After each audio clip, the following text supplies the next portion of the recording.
হরে লীলা।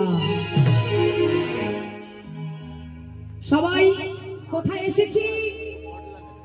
এই জায়গা কোথায় এখন?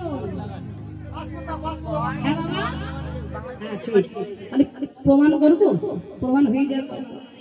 এখন মায়েরা হাত তুলবেন কিন্তু সবাই। কে কে বসে আছো পাঁচফোঁটা বাজার হাত তুলে দেখুন। দেখুন হাত তুলেছে। আচ্ছা এবার দেখি কে কে বসে আছো পঞ্চবটির বন হাত তুলো। বাবা সবাই বসে আছে। সকলের পঞ্চবটির বন। আগে জানতে হবে বাবা পঞ্চবটির বনটা কার ছিল। পঞ্চবটির বনটা কার ছিল এটা আমাদের আগে জানতে হবে। পঞ্চবটির বন ছিল লঙ্কার রাজা রাবণের বনের। বনের নামটা কি ছিল? শূর্পণখা। রাবণ রাজা। আচ্ছা খাবার জল দেবেন একটু এখানে, খাবার জল। রাবণের বন ছিল শূর্পণখা। শূর্পণখার বন ছিল ওই পঞ্চবটির বন। সঙ্গে তার দুই ভাই ছিল। দুই ভাইয়ের নাম ছিল খর আর দূষণ। এই তিন ভাই বোন মিলে পঞ্চবটির বন অধিকার করে বসে আছে। এখন শূর্পণখার ওই বনে আসবার কারণটা হলো না, বৌদির সঙ্গে মাঝে মাঝে গন্ডগোল হয়ে যেত। বৌদি রাবণ রাজার স্ত্রীর নাম কি ছিল? মায়েরা বলবেন, বাবারা বলবেন না।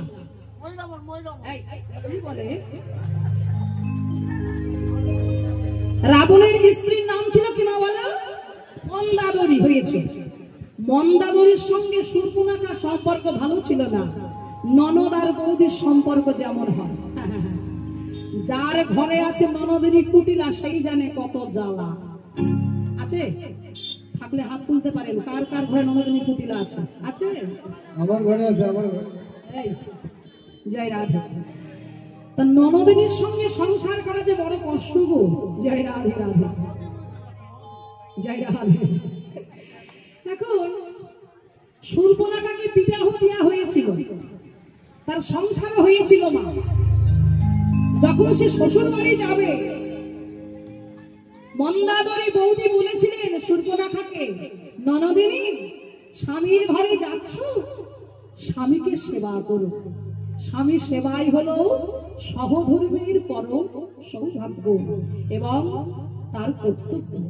তুমি তো সহধর্মিনী, তুমি স্বামীকে সেবা করো। ওই যে বৌদি বলেছে স্বামীকে সেবা করো, এটা কানে ভালো করে শুনে রেখে দিয়েছে। হ্যাঁ, এখন শ্বশুর বাড়িতে গেছে, বিয়ের পরের দিন কি হয় মা? কি রাত বলে? হ্যাঁ, কাল রাত।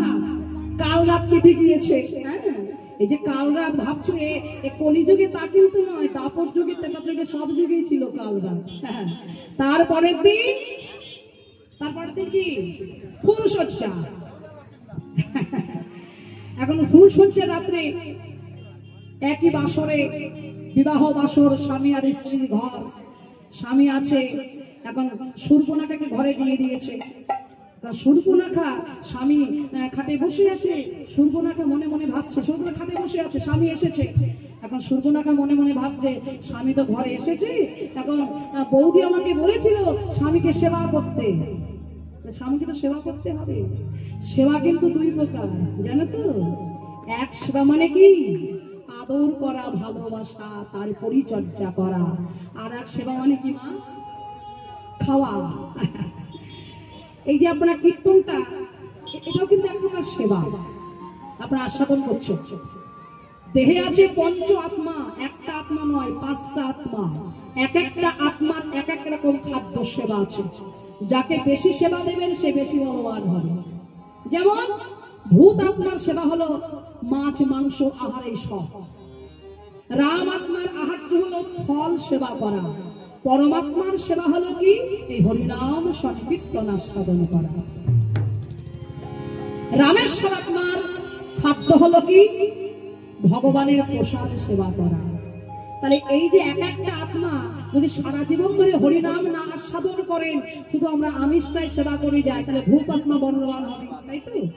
সমস্ত আত্মাকে বলবান না করলে যাকে বেশি বলবান করবেন সে তত শক্তিশালী হয়ে যাবে। তা সেবা সুর্পনখা মনে মনে ভেবেছিল সেবা মানে মনে হয় স্বামীকে সেবা করা। হ্যাঁ, তা বৌদিকে বলেছিল, বৌদি তা স্বামীকে সেবা করবো কোন দিক দিয়ে সেবা করবো? বলছে কেন, স্বামীর চরণ থেকে সেবা করবো। বলছে বৌদি বলেছিল স্বামীর চরণ থেকে সেবা করবো। সুর্পনখা যে স্বামী এসেছে এখন বিরাট হা মুখ গহ্বর বার করে স্বামীর চরণ থেকে এক ঘাস করে খেলে ফেলেছে। স্বামীর ঘর আর হলো না, ঘরে ফিরে এলো। বৌদির সঙ্গে আর বনাবনি হয় না গো। তাই রাবণ রাজা কি করেছে, সুর্পনখাকে ওই পঞ্চবটির বনটা দান করেছে। যা ওই বনে গিয়ে থাকবি, যত মানুষ পাবি পশু পাবি ধরে ধরে খাবি। সঙ্গে বনকে পাহারা দেওয়ার জন্য দুই ভাইকেও পাঠিয়ে দিয়েছে, খর আর দূষণকে। রাধে রাধে। আপনারা জানেন রামচন্দ্র তাদেরকে বধ করেছিলেন। রাধে। সেই পঞ্চবটির একাধারে বাস করতেন একজন চরম ভক্তপরায়ণ ধার্মিক, তার নাম ছিল কি, হীরাচন্দ্রাল। হীরাচন্দ্রাল, তার স্ত্রীর নাম ছিল মোহিনী। দুইজন স্বামী স্ত্রী দরিদ্রের সংসার কোন রকমে ভিক্ষা করে যেদিন জোটে সেই দিন সেবা করে, যেদিন জোটে না সেদিন তার সেবা করাও হয় না। তা কোনো একদিন মোহিনী হীরাচন্দ্রাল তার স্বামীকে ডেকে বলছে, হ্যাঁ গো স্বামী, বলতে পারো তুমি তো আমার কত সুখে রেখেছো, অভাব হলেও কি হয় মা, জীবনে মনে রাখবেন সুখী কে জানেন, যে ঋণী নয়, অঋণী, যে নিজের বাড়িতেই থাকে, কুড়ে ঘর হোক তবু নিজের জমির উপরে ঘর, যার জীবনের ঋণ নাই, তার মতো সুখী জন্মে আর কেহ না। আর শাকার অন্ন খাই, ভালো মন্দের দরকার নাই, আলু সিদ্ধ ভাত খাই, ফল খেয়ে থাকে তবু সে সুখী। অট্টলিকায় থেকেও শান্তি নাই যদি ঋণী হরি হয়, অট্টলিকায় থেকে শান্তি নাই যদি ঘরটা লোকের হয়, শান্তি আছে না? তা শোনো স্বামী, আমার পড়ার মতো ভালো বস্তু নয় ছেঁড়া বসন, কোনদিন জোটে কোনদিন জোটে না, পাতার কুঠিরে থাকি তবু আমি সুখী, তুমি আমাকে সুখে রেখেছো। কিন্তু স্বামী বলতে পারো ভগবান কি পারে না তোমার আমার এই সুখের সংসারে একটা সন্তান দিতে? জানো স্বামী, আমাকে মা বলে ডাকবার মতো যে কেহ নাই, আমার মনে বড় বাসনা, যদি কেউ আমাকে একটি সন্তান আমার মা বলে ডাকতো, যদি আমার একটা গর্বের সন্তান হতো, ছুটে এসে মা বলে আমার কোলে আসতো, তবে তো আমার মাতৃ জন্ম সার্থক হতো। জানো স্বামী, আমি সরোবরে স্নান করতে গেলে সবাই আমাকে কু কথা বলে, বলে ওর মুখ দেখাও বাপ, ও বন্ধা, ওর সন্তান হয় না। কত কথা শুনতে শুনতে আমার জন্ম হারা হয়ে গেল। স্বামী বলো না, ভগবান কি আমাকে একটা সন্তান দিতে পারে না? হীরাচন্দ্রাল বললেন, মোহিনী ভগবানকে তুমি ডাকো, সে তো অন্তর্যামী, নিশ্চয়ই ভগবান তোমার ডাকে সাড়া দেবে, তাকে মনে প্রাণে ডাকো, ডাকো মোহিনী, ডাকার মতো ডাকলে নিশ্চয়ই তোমার ডাকে সাড়া দেবে। মোহিনী দুহাত তুলে ভগবানকে স্মরণ করছে, ভগবান তুমি তো হে করুণাময়, করুণা করো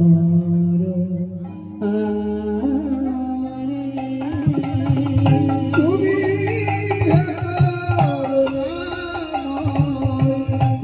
করুণা করো, তুমি হে করুণাময়, করুণা করো আমারে, তুমি করুণা করো।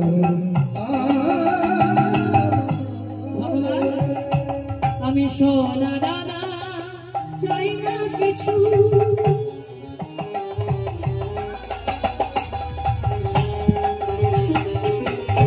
ধন রত্ন চাই না কিছু, শুধু কৃপা করো আমারে,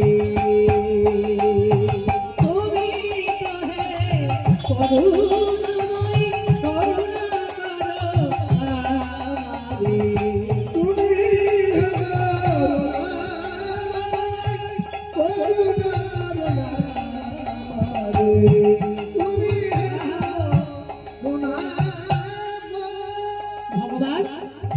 তুমি নাকি পতি পাবা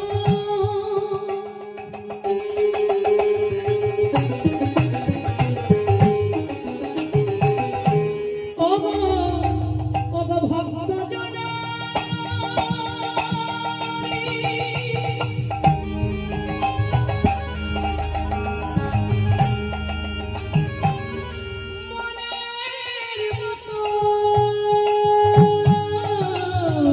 আর তুমি নাকি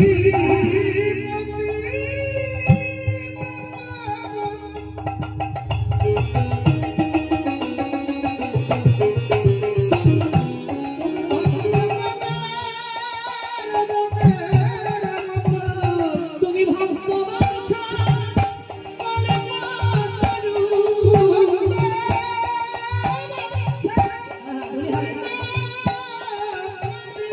তুমি ভক্ত বাঞ্ছা মনে করু ভক্ত জনার হৃদয়ে তুমি করুণা করুণা করো আরে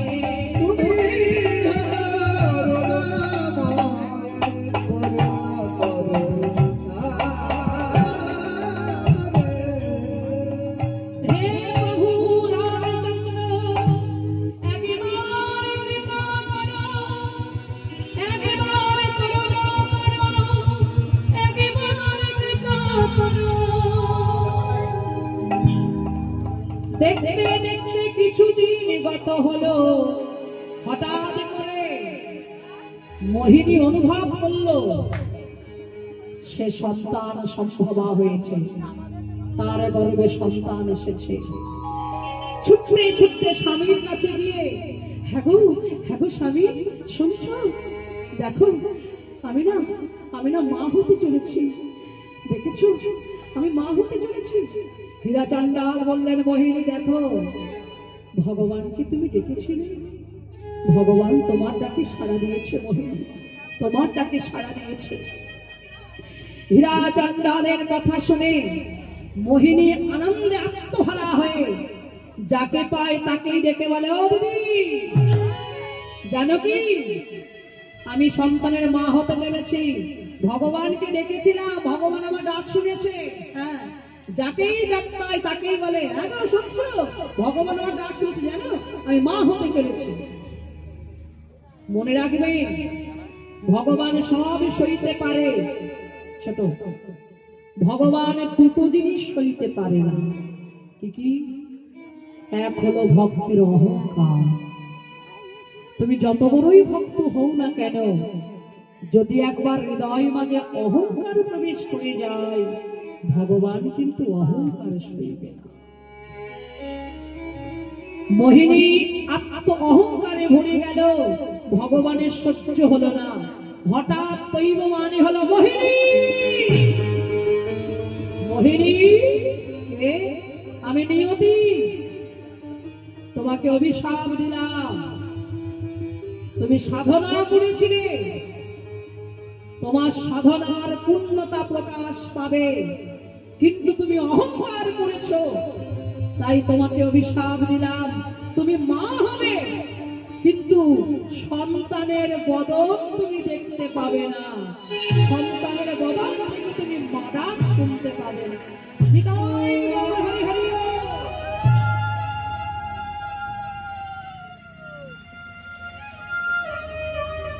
মোহিনী মনে মনে চিন্তা করলেন কে আমি মা হব আমি সন্তানের মুখ দেখতে পারবো না কি কথার কথা হলো বিশ্বাস করি না নিয়তি বললেন শোনো মোহিনী নিয়তি কখনো মিথ্যা হতে পারে না নিয়তি কখনো মিথ্যা হতে পারে না হাসতে হাসতে নিয়তি চলে গেল দেখতে দেখতে 10 মাস 10 দিন গত হলো কোনো একদিন মোহিনী স্বামীকে ডেকে বলছে হ্যাঁ গো স্বামী আজ 3 দিন হয়ে গেছে ক্ষুধার যন্ত্রণায় ছটফট করছি স্বামী তুমি কি পারো না আমাকে কিছু সেবা দিতে বড় কষ্ট হচ্ছে আমার কিছু সেবা দাও স্বামী বড় কষ্ট বড় ক্ষুধার জ্বালায় ছটফট করছি।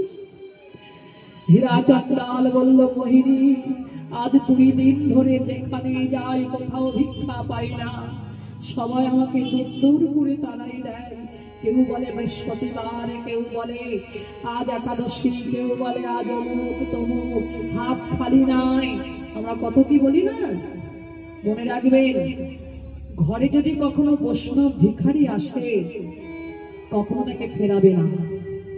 বৈষ্ণব ভিখারি ঘর থেকে ফিরে গেলে যাবার সময় তোমার পুণ্যটুকু সে নিয়ে চলে যায়। বলছে কেন?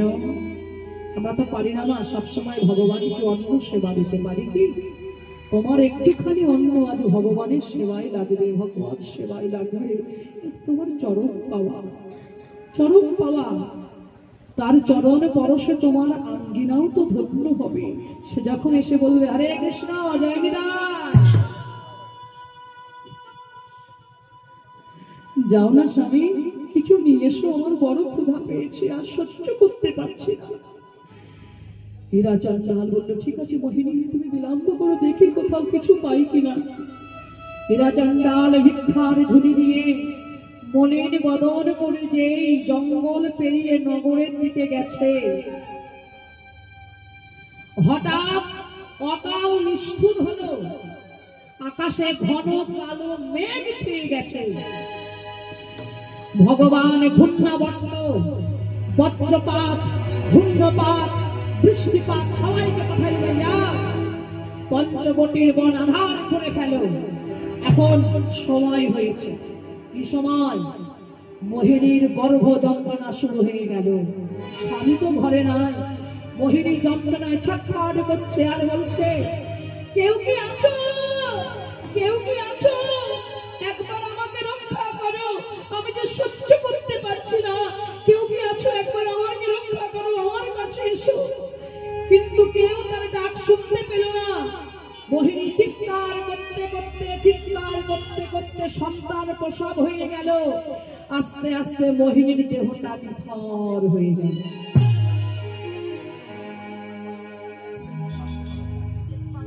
হীরা চাঁদলাল সারা নিশি ঘরে আসতে পারল না।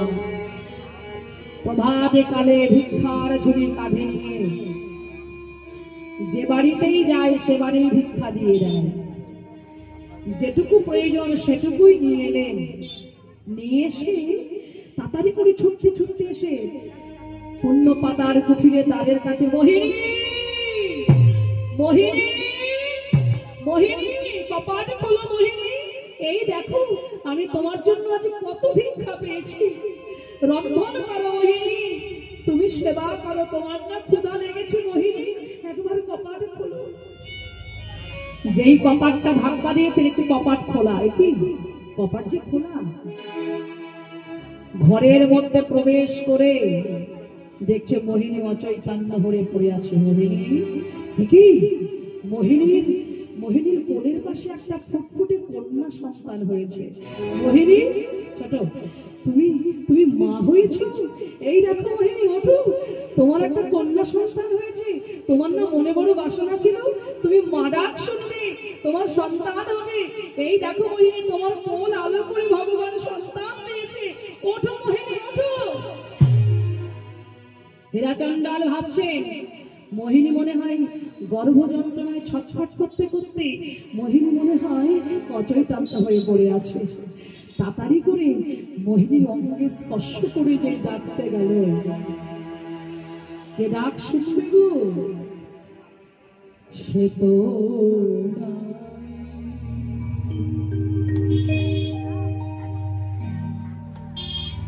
সে তো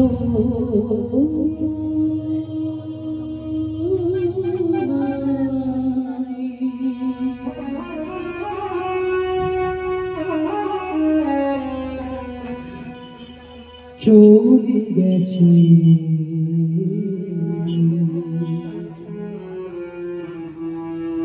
বহু দূরে।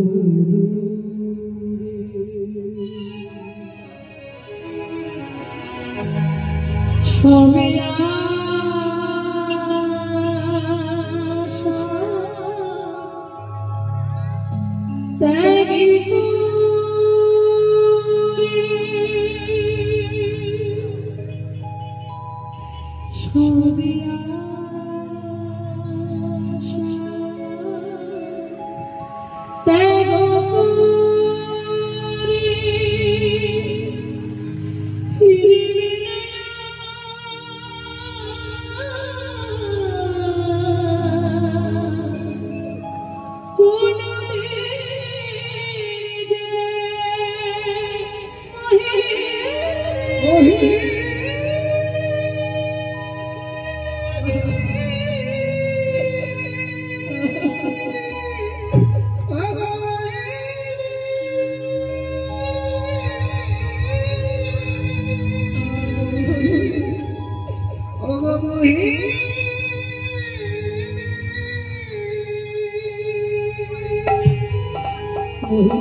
তুমি জনমের মতো চলে গেলে।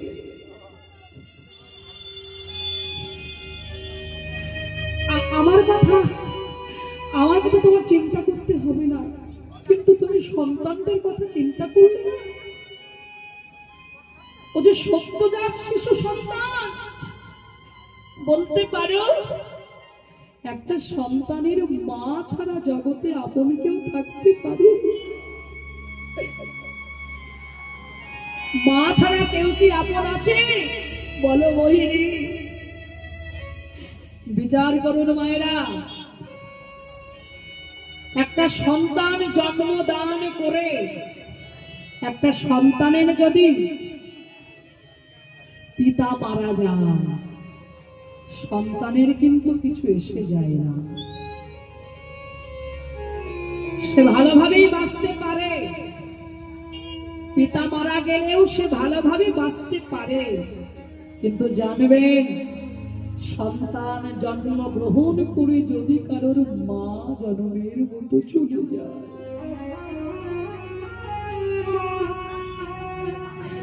মা ছাড়া কি সন্তান বাঁচতে পারে? জগতে মায়ের মতো আপন যে কেহ নাই। মনে রাখবে, মা যে কত বড় সম্পদ, মা যে কত দয়াবতী, কত দরদিনী, মা যে কত বড় সম্পদ, সবাই কি বোঝে? বোঝে। কোনদিন জানো? জীবনের একদিন হলেও জানতে পারবে মা কেমন সম্পদ। যেদিন জীবন থেকে জন্মের মতো মা চলে যাবে, সেই দিন জানবে মায়ের মতো দরদিনী যে আর কেউ নাই।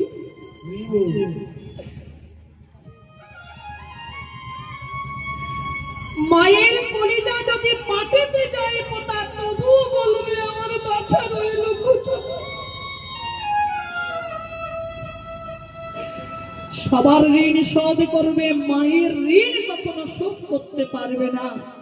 বলতে পারো, একটা সন্তান জন্মদান করে, শুনেছ কি কোন পিতা মারা গেছে? সন্তান জন্মদান করে পিতার কি যৌবন গেছে? কিন্তু মনে রাখবে, একটা সন্তান জন্ম দিয়ে কত মা প্রাণ ত্যাগ করেছে, কত মায়ের যৌবন চলে গেছে একটা সন্তানের জন্য। মোহিনী, তুমি চলে গেলে। নয়ন জলে ভাসতে ভাসতে মোহিনী দেহটা অন্তৃষ্টি ত্যাগ করে যে ঘরে এসেছে, দেখছে সত্যজাত সন্তান চিৎকার করে ক্ষুধার জ্বালায় ছটফট করছে আর কাঁদছে।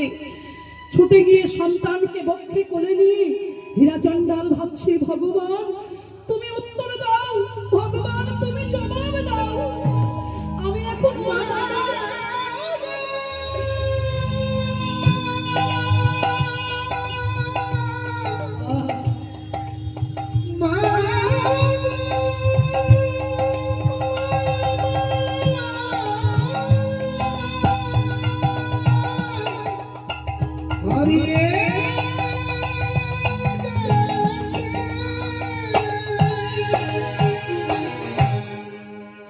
বলো ভগবান, তোমাকে জবাব দিতে হবে।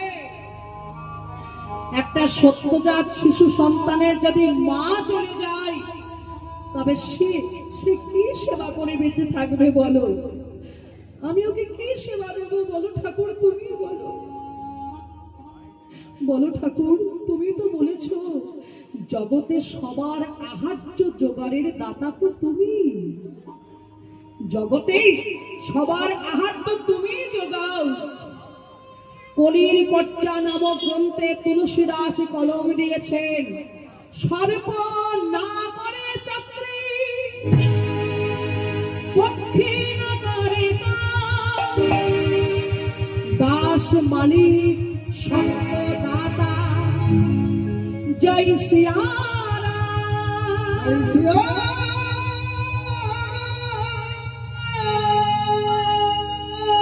প্রভু সর্বকারোর চাকরি করে না, করে পাখি কারোর কর্ম করে দেয় না, বলা তারা কি কখনো না খেয়ে থাকে।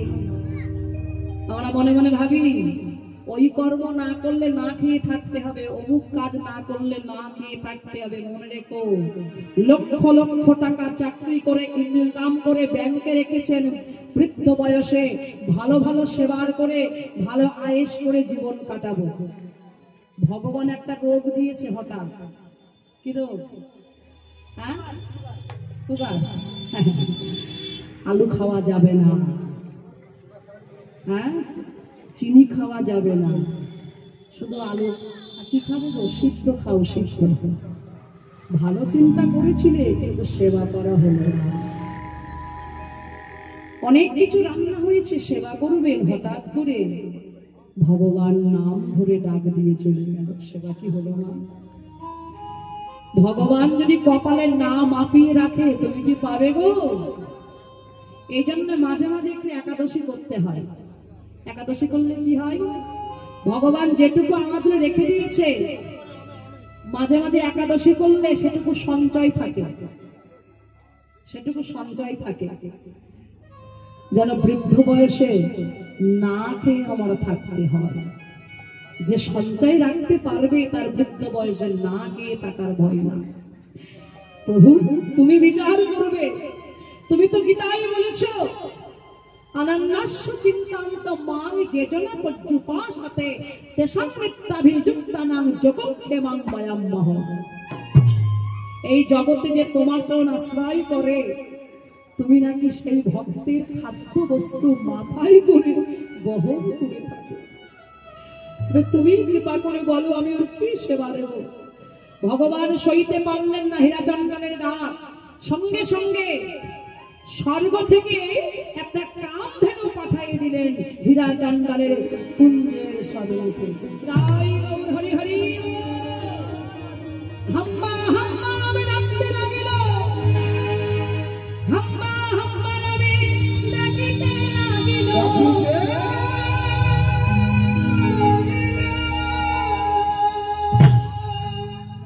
কামধেনু, কামধেনুর কর্ম ছিল কি বাবা?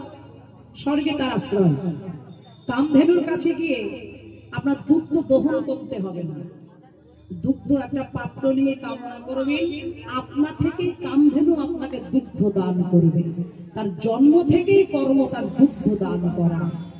আমাদের ভাগ্যে হয়েছিল, হরে কৃষ্ণ, আমাদের ভাগ্যে হয়েছিল ওই কামধেনুর দুগ্ধ সেবা করা। আমরা গান করতে গিয়েছিলাম বাবা এক জায়গায়, সেটি হলো বাংলাদেশে চাঁদপুর ডিস্ট্রিক্টে নিতাই গৌর আশ্রম নামে একটা মন্দির আছে। সেখানে গান করতে গিয়ে আমাদের আগের দিন পৌঁছে, সেখানে আমরা তা মধ্যাহ্নে সেবা করছি। আমরা সবার শেষে পরমান্ন পায়েস দেওয়া হয়েছে। সেই পায়েসটা যখন সেবা করেছি, এত সুন্দর ঘ্রাণ পায়েসে, এত সুন্দর তার স্বাদ, আমরা বলতে বাধ্য হলাম, বাবাজি এই পরমান্নটা কি খেজুরের গুড় দিয়ে তৈরি করেছেন নাকি? এত সুন্দর স্বাদ কেন, তো বুঝতে পারছি না। তখন বাবাজি বললেন যে মা, আমাদের এখানে কামধেনু আছে। সেই ধেনু তার বাছুর নাই, সেই কামধেনুর বাছুর নাই, সে জন্ম থেকেই আপনা থেকে দুগ্ধ দান করছে। সেই গাভীর দুগ্ধ প্রত্যেকদিন দহন করে প্রত্যেকদিন নিতাই গৌরকে সেবা দেওয়া হয়। আর লক্ষ লক্ষ হাজার হাজার ভক্ত সেই পরমান্ন পাবার জন্য তারা আকুল হয়ে এই আশ্রমে আসে। জয় রাধে রাধে। এখনো কামধেনু আছে, আমাদের ভারতেও আছে, আমি শুনেছি। সেটা হলো উত্তরবঙ্গে, উত্তরবঙ্গেতেও কামধেনু আছে। এত সুন্দর তার দুগ্ধ ঘ্রাণ। সেই লক্ষ লক্ষ মানুষ বাবা এক এক দিনে কামধেনুর খাবার দ্রব্য তার টাকা ডোনেশন করছে। আজকে কামধেনু সেবার দায়িত্ব আমার। যে যার মতন, যার যেমন সামর্থ্য, সে তেমন ভাবে কামধেনুকে সেবা দিচ্ছে। আর কামধেনু পরমানন্দে ভক্ত সেবা লাভ করছে। তাই গৌর হরি বল। কামধেনুর কাছে দুগ্ধ কামনা করলো, দুগ্ধ দান করলেন। কামধেনুর দুগ্ধ যেই জাল দিয়ে উনানে দুগ্ধ ফুটাইয়ে সেই দুগ্ধ সবরই সেই সন্তানের বদনে যেই তুলে দিয়েছে, সন্তান পরমানন্দে হাসতে লাগলো। আহা, দেখতে দেখতে যেই 1 মাস হয়েছে, একটু পুষ্পিত হয়েছে সন্তানটি। হীরা চন্দাল মনে মনে ভাবলেন, সন্তানের নাম তো দিতে হবে, কি নাম দেব গো? জগতে আমার তো আর কিছু নাই, আমার যা কিছু আছে সব তো ওরই, তাই আস্তে করে নাম রাখলাম সবরই। তাই বল হরি হরি বল। শশীকলার ন্যায় সবরই দিন দিন বাড়িতে লাগিল। সবে মাত্র একটু হাঁটা শিখেছে সবরই, একটু হাঁটতে চলতে পারে। সবরীকে ওই পাতার কুঠিরে ঘুম পাড়িয়ে রেখে হীরা চন্দাল একটা প্রদীপ মাথায় জ্বালিয়ে রেখেছে, মাটির প্রদীপ জ্বালিয়ে রেখে হীরা চন্দাল ভিক্ষা করতে গেছে। এমন সময় সবরীর ঘুমের ঘরে হস্ত লেগে মাটির প্রদীপ উল্টে গিয়ে পাতার কুঠির আগুন ধরে গেল। দাও দাও করে আগুন জ্বলছে, কিন্তু কেউ তো নাই, কে বাঁচাবে গো? পাশে ছিল সেই কামধেনু। কামধেনু মনে মনে বিচার করিল, আমি এতদিন ধরে সবরীকে দুগ্ধ দান করছি, সবরী তো আমার সন্তান, আমি মা হয়ে ওকে দুগ্ধ দান করছি। বলো বলো, আমি মা হয়ে কি ওর কষ্ট সইতে পারি? আহা, কামধেনু ছুটে গিয়ে আগুনের মধ্যে প্রবেশ করে হাম্মা হাম্মা কাঁদতে লাগলো।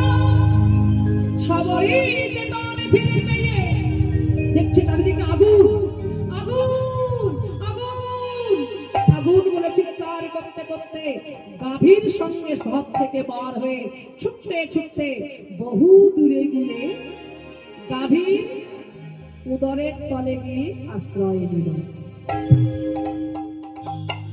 এদিকে হীরা চন্দাল ছুটতে ছুটতে ভিক্ষা করে ঘরে এসেছে। ঘরে এসে কি দেখছে মা? দেখে তার পাতার কুঠিরটা আগুনে পুড়ে ছাই হয়ে গেছে। চিৎকার করে বলছেন, সবরী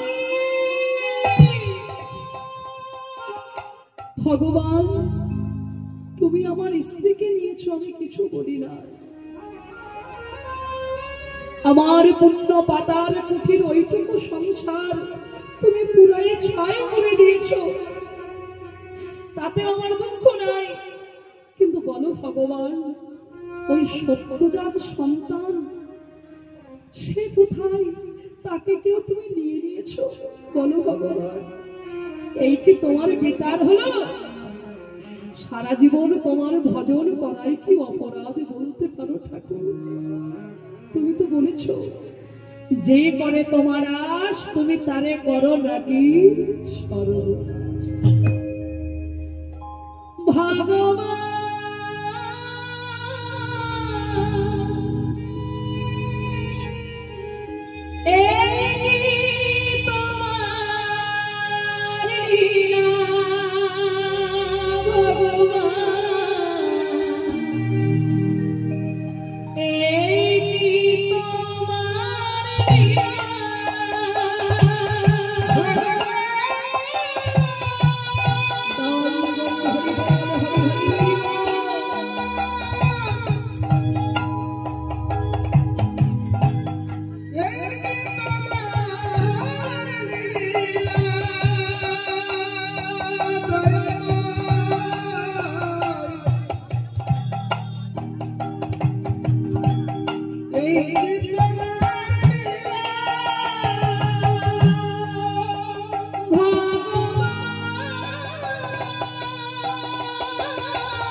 ভগবান মায়া মোহে মায়ার মোহে মায়ার মোহে আমরা বেঁধেছিলাম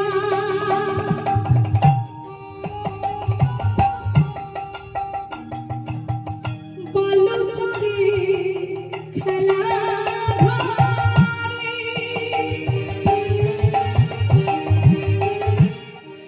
বুঝি না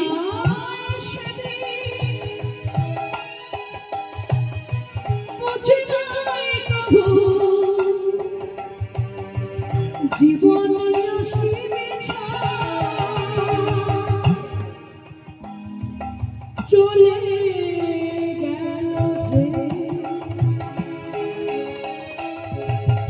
আসে না যে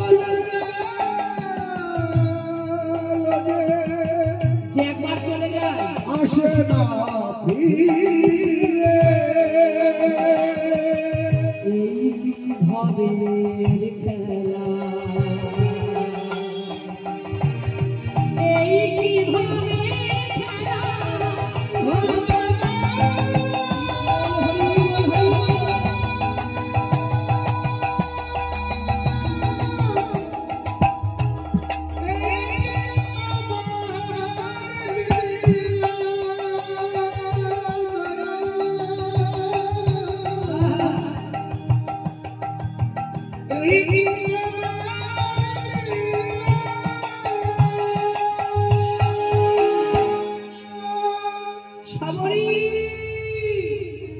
সাবরি সাবরি বলতে বলতে পাগলের মতো খুঁজতে খুঁজতে ছোট বহুদূর গিয়ে দেখছে হঠাৎ কি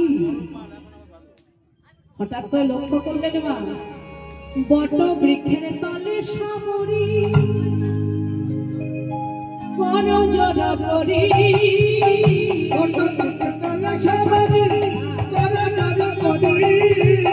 বট বৃক্ষের তলে সাবরি বড় জড় করি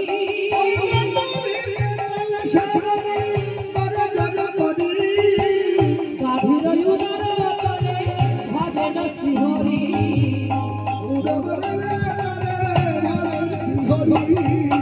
বসে বসে ভজন করে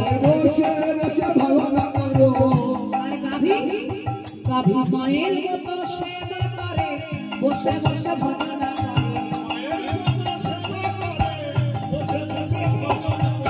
গাভীর উদর তলে ভজেন শ্রীহরি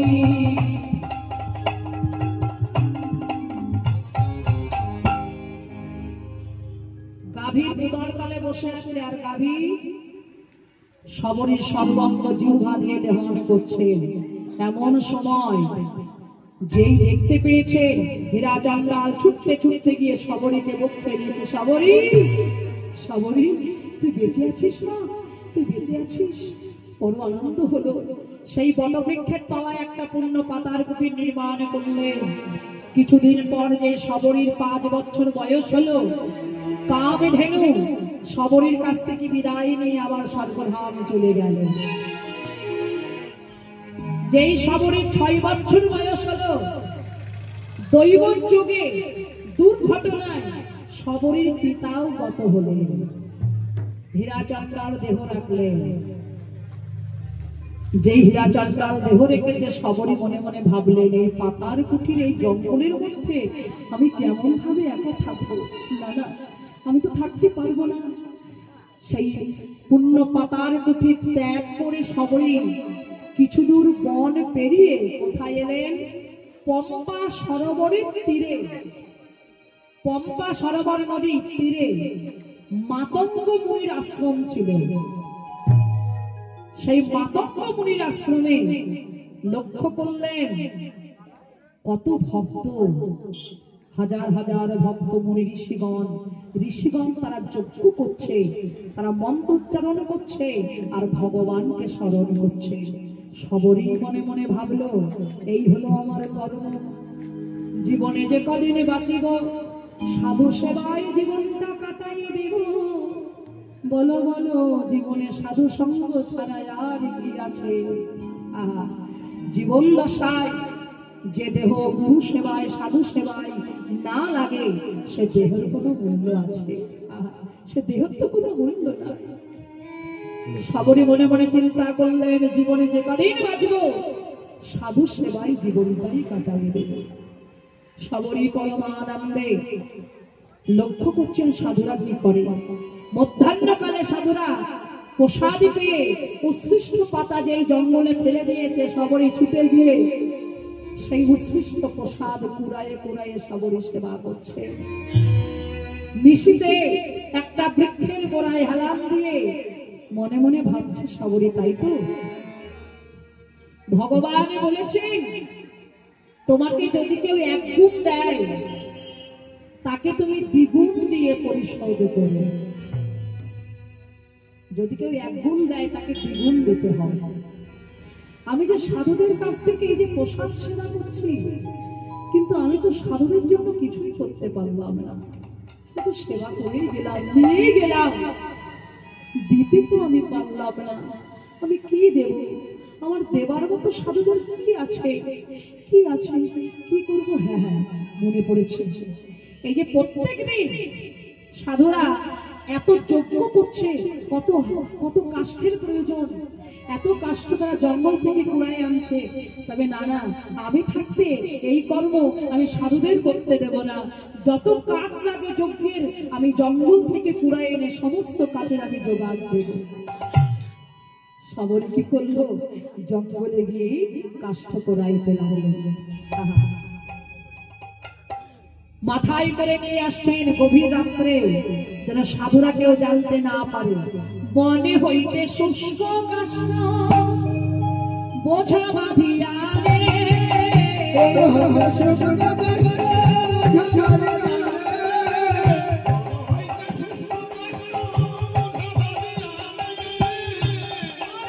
শুষ্ক কাষ্ঠ বোঝা বাঁধিয়া রে,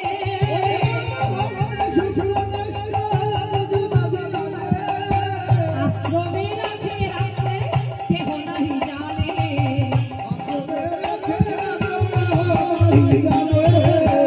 কেউ তো জানে নাহি,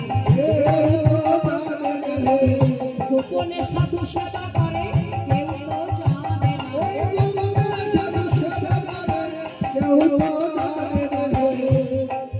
একদিন যায়, দুদিন যায়, 3 দিন সাধুরা দেখছে এত কাঠ কে আনে গো?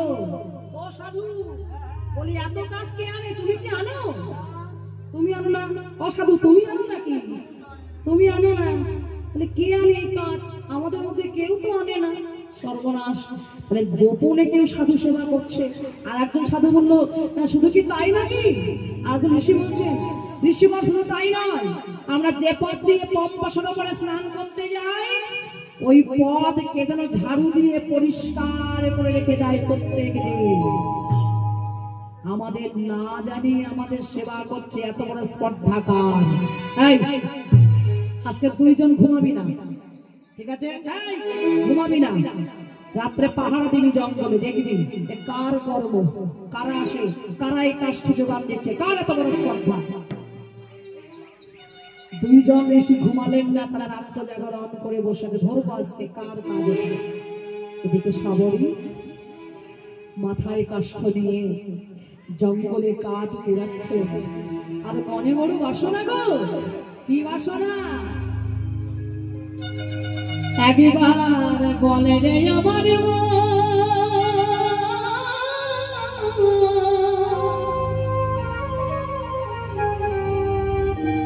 বলে রে আমার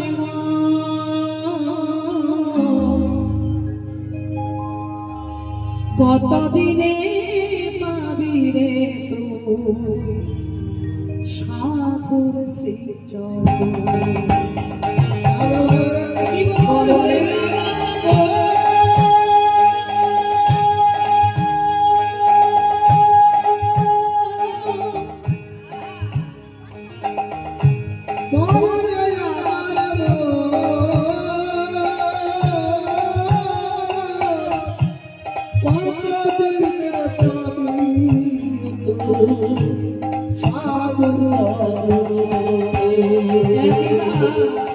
মনে রে আমার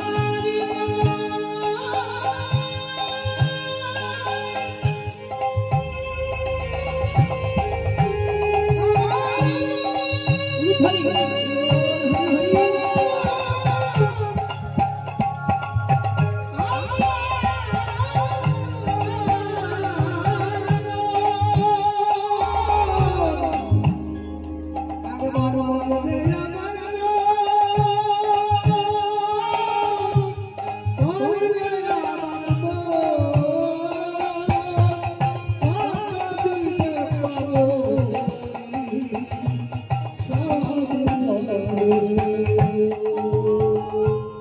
শাস্ত্রে বলেছে শুনেছি ভক্ত পদ রজনা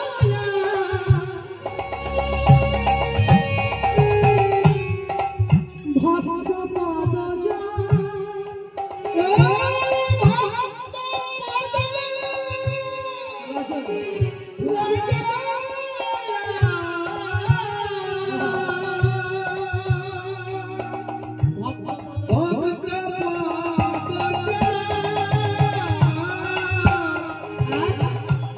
ভক্ত ভক্ত সৃষ্ট এই তিনি মহাবান একবার বললে আমার বললে আমার কতদিনে পাবি সাধুর যেই কাষ্ঠ আশ্রমে রাখতে যাবে এমন সময় দুইজন ঋষিবর ছুটে এসে সবরই হাত ছেড়ে ধরে কে তুই তোর নাম কি কি পরিচয় তোর উত্তর দে উত্তর দে 6 বছরের শিশু কন্যা ঋষির তাড়া শুনে চমকে গিয়ে ঠক ঠক করে কাঁদছে আর নয়ন জলে ভাসছে আর বলছে আগে আমার নাম সবরী সবরী তোর পিতার নাম কি পিতার নাম হীরা চন্ডাল ছি ছি ছি ছি ছি তুই চন্ডালিনীর মেয়ে তুই চন্ডালের কন্যা তুই চন্ডালিনী হয়ে তুই কিনা সাধু সেবা করিস তুই কি জানিস না তোর তোর তোর অঙ্গ স্পর্শে আমাদের যজ্ঞের বিনষ্ট হয়ে যাবে ছি ছি একই দুর্ঘটনা একই অকল্যাণ হলো আমাদের সবাই ছুটে এলেন এই সত্যি করে বল তোকে কে শিক্ষা দিয়েছে তোকে কে বলেছে আমাদের না জানি এই সাধু সেবা করার কথা তোকে কে শিখাইছে বল তোকে কে পাঠিয়েছে সবরই করজোর করে বলছেন ঋষিবর আমাকে কেউ পাঠায় নাই আমি কেন এসেছি জানো ঋষিবর কেন এসেছিস বল আমার মন শিখাইছে সেবার আমার মন শিখাইছে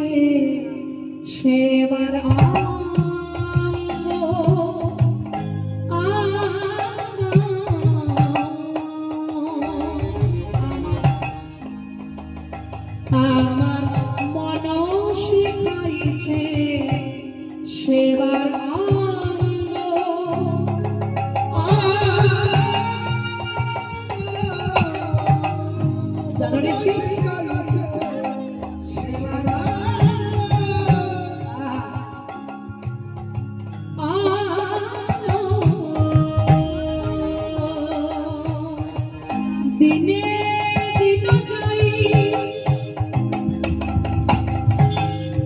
যদি শিশুকালে না বসতে পারি তবে কি যৌবনে কি তোমার বসতে পারবো বৃদ্ধ বয়সে বসতে পারবো বলো ঠাকুর দিনে দিন যাই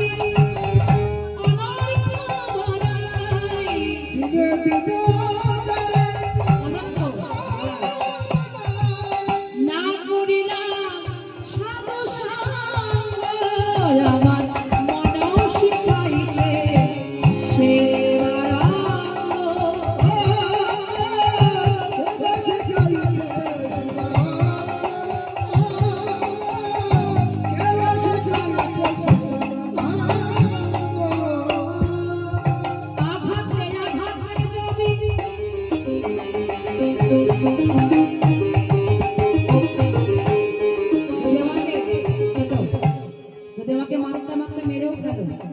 বাজে। আঘাতে আঘাতে যদি করো মোর অঙ্গ, তবু আমি নাতে দিব এত সাধু সঙ্গ। তুলসী দাসে কহে সবরি অঙ্গ, শেষ দিনে পাই যেন আমি সেই রঙ্গ। আমার মন শিখাইছে সে রঙ্গ।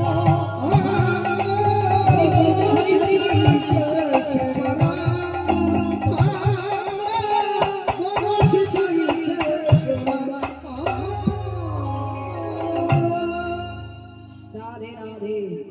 এত বড় স্পর্ধা তোর মন শিখাইছে, বড় বড় কথা। শোন সবরি, আজ তোকে ছেড়ে দিলাম। এরপরে যদি আমাদের না জানিয়ে চুরি করে সাধু সেবা করতে আসিস তো চরম শিক্ষা দেব। যে সবরীকে ছেড়ে দিল, সবরী কাঁদতে কাঁদতে এক পা দু পা করে চলে যাচ্ছে। এমন সময় একজন ঋষির দয়া হলো। ঋষির নাম কি? মাতঙ্গ ঋষি। মাতঙ্গ শব্দ অর্থ কি? মাতঙ্গ হলো হাতির নাম, হলো মাতঙ্গ। সাধু ভাষায় মাতঙ্গ হাতির আরেকটি নাম। মাতঙ্গ স্বভাবটা কেমন, হাতির স্বভাবটা কেমন দেখবেন। যখন হাতি রাস্তা দিয়ে হেঁটে যায়, আশেপাশে কত পশুরা চিৎকার করে, হাতির কিছু এসে যায়? এসে যায় কি? ওর লক্ষ্য ঠিক রেখে ও হেলে দুলে ঘোড়ার মতো দৌড়ায় কি হাতি? স্থির ভাবে শান্ত হয়ে সোজা চলে যায়। মাতঙ্গ ঋষি তেমন ছিল। জীবনে যদি কেউ সাধু হতে চাও, আশেপাশে কত লোক কত কিছু বলবে, ভক্তের কিছু এসে যায় বাবা, লক্ষ্য ঠিক রেখে চলো। মাতঙ্গ ঋষি এসেছেন। সবরি আমার কাছে। ঋষি ভগবান আমাকে আর মারবেন না তো? না সবরি, তোকে আমি মারতে আসি নাই, আমার কাছে আমি তোকে দীক্ষা দেব। তুমি আমার গুরুদেব হবে? হ্যাঁ, তোকে আমি দীক্ষা দেব। সকল ঋষি বললেন, মাতঙ্গ ঋষি আপনি ভুল করছেন। আপনি চণ্ডালিনীকে দীক্ষা দেবেন, এতে আপনার জাত যাবে না। আপনি ভুল করছেন। মাতঙ্গ ঋষি বললেন, শোনো, জাত জাতি করো না, মনে রেখে দিও, চণ্ডাল চণ্ডাল নহে যদি কৃষ্ণ ভজে, বিপ্র বিপ্র নহে যদি কৃষ্ণ ত্যাজে। ব্রাহ্মণ ব্রাহ্মণ নয় যদি সে কৃষ্ণ ভজন সাধন না জানে। চণ্ডাল চণ্ডাল নয় যদি সে কৃষ্ণ ভজন করতে পারে। জাতের বিচার করছো? জাত ধুয়ে কি জল খাবে গো? মনে রেখো, কর্মই হলো বড়, যার যে কুলেই জন্ম হোক না কেন। মনে রাখবে, রেমন কি করে বরণ কুল। দেখো, কপি কুলে ধন্য বীর হনুমান, শ্রীরাম ভগত রাজ, শ্রেষ্ঠ ভক্ত ছিলেন, দাস ভক্ত জগতে কে গোমা? রামচন্দ্রের পরম ভক্ত, যার নাম ছিল বীর হনুমান। যখন রামচন্দ্রের রাজ্যাভিষেক হচ্ছে, সবাইকে কত কি উপহার দিচ্ছেন। হনুমান করজোর করে রামচন্দ্রের চরণ তলে পড়ে আছে। হনুমান মনে মনে ভাবছে, প্রভু তো সবাইকে কত কিছু দিচ্ছে, কিন্তু আমাকে তো দিচ্ছে না, আমার কথা তো প্রভু কিছু বলছে না। মা সীতা দেবী নিজের সন্তানের মতো ভালোবাসতেন হনুমানকে। যারা অযোধ্যায় গেছেন তারা জানেন, সারা অযোধ্যা ঘুরে বেড়াবেন, কোথাও কিন্তু লব আর কুশের মন্দির দেখতে পাবেন না, কিন্তু অযোধ্যায় হনুমান মন্দির আছে। রামচন্দ্র নিজের সন্তানের জন্য কিছু করে যায় নাই, করেছেন তার ভক্তের জন্য সুন্দর নির্মাণ করেছেন। সন্তান মনে করতেন লবকুশকে নয়, সন্তান মনে করতেন হনুমানকে। অনেকে মনে মনে ভাবেন ভগবান যা করেছে তাই করব। যদি কেউ মনে মনে ভাবেন ভগবান যা করেছে তাই করব, তবে কৃষ্ণ লীলা নয়, রামচন্দ্রের লীলাকে অনুকরণ করুন। কে না চাই রামচন্দ্রের মতো একটা ভাই হোক, কে না চাই বাবা রামচন্দ্রের মতো একটা স্বামী হোক, কে না চাই রামচন্দ্রের মতো একটা পুত্র হোক, কে না চাই রামচন্দ্রের মতো রাজ্যে আমাদের একটা রাজা হোক। সীতা দেবী বুঝতে পেরে তার গলায় ছিল একটা মুক্তার হার, যে হারটি ইন্দ্রদেব দিয়েছিলেন, বহু মূল্যবান মুক্তার হার। সেই মুক্তার হারটি খুলে হনুমানের গলায় পরাই দিয়েছে। হনুমান কি করছে মা? ভালো করে দেখছে, মতি মুক্তা দেখছে, আর দাঁত দিয়ে কটকট কটকট করে কামড়িয়ে কামড়িয়ে ফেলে দেখছে। লক্ষণ বললেন হনুমান, ছি ছি হনুমান ছি, মাতা সীতা দেবী তোমাকে একটা বহু মূল্যবান মুক্তার হার দিয়েছে, তুমি তার মূল্য বুঝলে না? যাকে বলে হনুমানের গলায় মুক্তার মালা, কথায় আছে না, ওকে মুক্তার মূল্য বুঝে? দেখো মাতা, ওকে মুক্তার হাত দিয়ে কি ভুল কাজ করলে, ও দাঁত দিয়ে কাটছে আর ফেলে ফেলে দিচ্ছে। হনুমান বললেন, ছোট ঠাকুর, হনুমান লক্ষণকে বলতে ছোট ঠাকুর, ছোট ঠাকুর আমি দাঁত দিয়ে ভাঙছি কেন জানো? আমি দেখছি এটা তো বহু মূল্যবান, তোমরা বলছো এটা কত মূল্যবান, যার মধ্যে আমার রামচন্দ্র নাই সে তো মূল্যবান হতে পারে না। ভেঙে ভেঙে দেখছি এর ভিতর প্রভু রামচন্দ্রের নাম আছে কিনা, প্রভু রামচন্দ্র আছে কিনা, আমি ভেঙে ভেঙে দেখছি, কিন্তু এর মধ্যে কোথাও তো প্রভুর নাম নাই। কেমন করে মূল্যবান হলো যার মধ্যে প্রভু রামচন্দ্র নাই? লক্ষণ ঠাকুর বললেন, হনুমান তাই বুঝি, তোমার দেহেও তো রামচন্দ্র নাই, তার দেহটা নাশ করে দাও। ঠাকুর কে বলেছে আমার দেহের মধ্যে রামচন্দ্র নাই? কে বলেছে? ও, তোমার দেহের মধ্যে রামচন্দ্র আছে? অবশ্যই আছে। দেখাতে পারবে তুমি? নিশ্চয়ই পারবে। হনুমান দুটি হাত দিয়ে বুকে হাত দিয়ে বলছে, প্রভু এই সবার মধ্যে যদি আমি বক্ষ চিনে তোমাকে দেখাতে না পারি, তবে আমি জীবন ত্যাগ করিব, এ জীবন আমি রাখিব না গো। যদি তোমার মূর্তি হৃদয়ে আমি দেখাতে না পারি,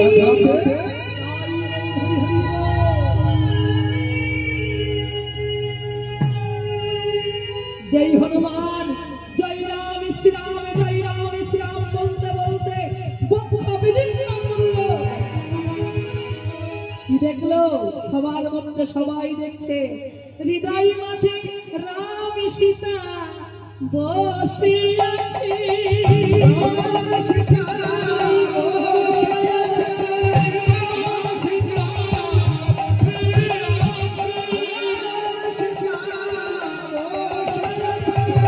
হৃদয় জগৎ আলো করে রাম সীতা বসে আছে।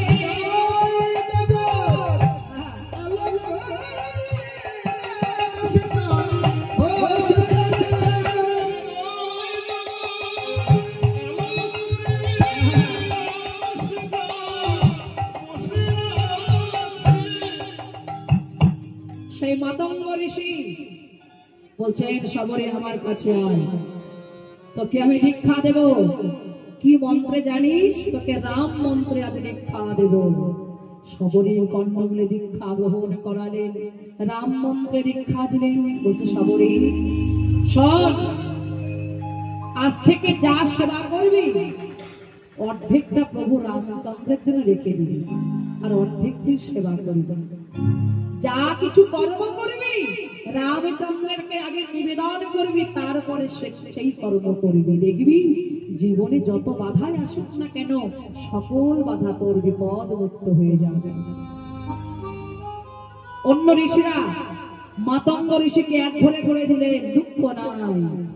মাতঙ্গ ঋষি মনে মনে ভাবতে লাগলেন, শবরীর মতো শিষ্য পেয়েছে, তোমার চরম সৌভাগ্য। শবরী শোন, আর কিছু কাল পরে ভগবান রামচন্দ্র পিতৃসত্য পালনের জন্য এই ত্রেতা যুগে অযোধ্যায় দশরথ রাজার ঘরে জন্মগ্রহণ করবে। ভগবান নারায়ণ সেই রামচন্দ্র হয়ে মানব দেহ ধারণ করে দশরথের ঘরে জন্মগ্রহণ করবে। আর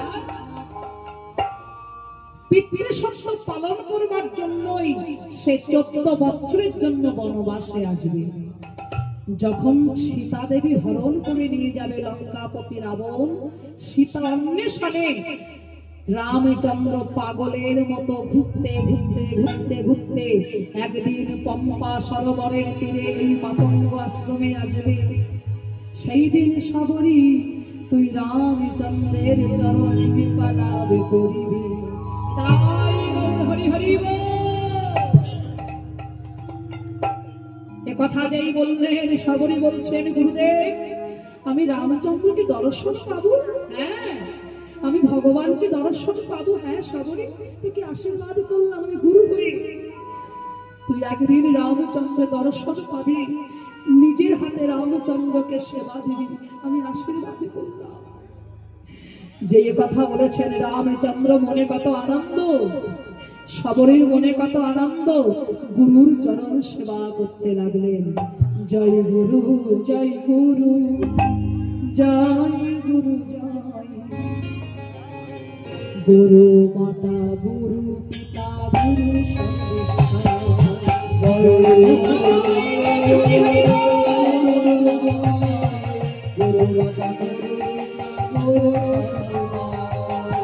বিশ্বধর করে তুমি সৃষ্টির পালো,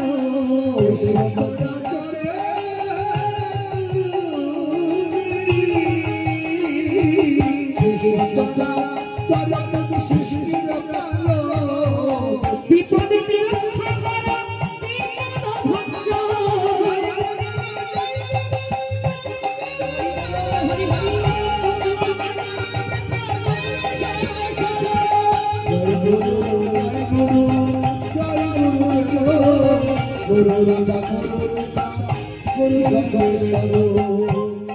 কিছুদিন পর গুরুদেব দেহ রাখলেন, গুরুকে হারা হয়ে শবরী একা হয়ে গেলেন। গঙ্গা মৃত্তিকা দিয়ে গুরু মূর্তি তৈরি করে গুরুচরণ সেবা করে। কিন্তু গুরুদেব যে বলে গিয়েছিল কি রামচন্দ্র দর্শন পাবে, তাই শবরীর মনে বড় বাসনা, কোন দিন আমার প্রভু রামচন্দ্র আসবে। শবরী রাম নামে গাইতে গাইতে যেই সরজ নদীর তীরে স্নান করতে গেছে, যেই জলে নামবে এক পা দুপা করে জলে একটা চরণ দিয়েছে, অমনি মুনি ঋষিগণ ছুটতে ছুটতে এলেন। শবরী, ওর এত বড় শ্রদ্ধা, তুই ঋষির ঘাটে এসে মুনিদের ঘাটে স্নান করতে আসিস, তোর মতো চন্দ্রালিনীর স্পর্শে জল যে অপবিত্র হয়ে যায়, দূর হয়ে যায়। শবরী নয়নে জলে ভাসতে ভাসতে সরজ নদীর জলে ভাসতে তুলে বলতে লাগলেন, সরজ আমি যদি সত্যি সতী হয়ে থাকি, সত্যি আমার গুরুর প্রতি নিষ্ঠা ভক্তি হয়ে থাকে, যদি সত্যি আমি প্রভু রামচন্দ্রের ভক্ত হয়ে থাকি, তবে তুমি এর বিচার করো সরজু, তুমি এর বিচার করো। এ কথা বলে যে জল ফেলে দিয়েছে মা জলে, দেখতে দেখতে সরজুর জল রক্ত বর্ণ হয়ে গিয়ে কৃমিকীটে ভরে গেল। যেই কৃমিকীটে ভরে গেল, সবাই বলতে দেখি জল কেন এমন হলো, কেন বুঝতে পারছো না? ওই চন্ডালিনীর পরশে জল এমন হয়েছে। সবাই ছিছা করতে লাগলো। শবরী নয়নে জলে ভাসতে ভাসতে শবরী ঘরে ফিরে এলেন। নয়নে জলে ভাসে আর বলে প্রভু বলো আর কতদিনে তোমার কৃপা লাভ করবো আর কবে তুমি আসবে। বন থেকে ফল চয়ন করে, কি ফল জানেন? সবরই প্রভু রামচন্দ্রকে কি ফল সেবা দিয়েছিলেন? কুল। যে ফল সেবা করলে দেহে কোনো উপকার আসে না, আরো কাশি হয়, কষ্ট কাশিন্য হয়, ভালো ফল নয়। কুল। কুল কি করতেন? বন থেকে সেই কুল ফল চয়ন করে যে আগে সেবা করতেন, যে ফলটা মিষ্ট সেটা রেখে দিতেন আর যে ফলটা টক সেটা ফেলে দিতেন। চাকিতে চাকিতে যে ফল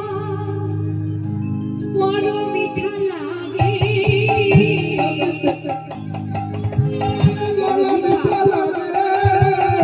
চাকিতে চাকিতে যে ফল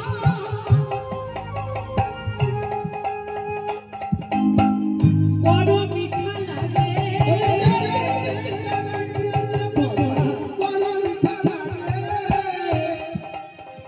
অনুরাগে রেখে দেয় রামচন্দ্রের লাগে,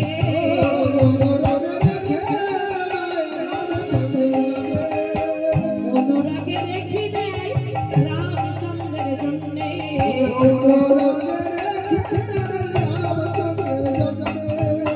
কোনদিন তোমার কৃপা হবে,